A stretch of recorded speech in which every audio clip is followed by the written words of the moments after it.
هل عمرك عرفت الغيرة إنها غطاء لعاطفة تانية؟ الغيرة عاملة زي غطاء للعاطفة، ممكن بتظهر على شكل غضب أو حكم على الآخرين، ولكن هي في الأصل ممكن تكون حزن أو عدم رضا عن النفس. في نظرية بتقول لو عايز تعرف أنت عايز إيه في الحياة ومهتم بإيه في الحياة، بص على الناس اللي أنت بتغير منهم. ممكن ما تكونش عايز اللي عندهم بالظبط أو عايز تعمل اللي هم بيعملوه، ولكن على الأقل بيديك نظرة على المسار اللي أنت عايز فعلا تتبعه في الحياة.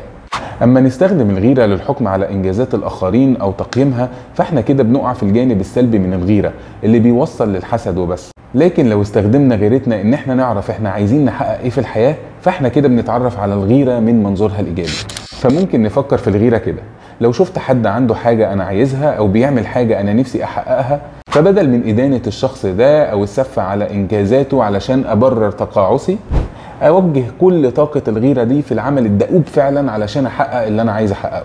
اعمل سيف للفيديو عشان يكون حافز ليك ان انت تستخدم مشاعرك صح.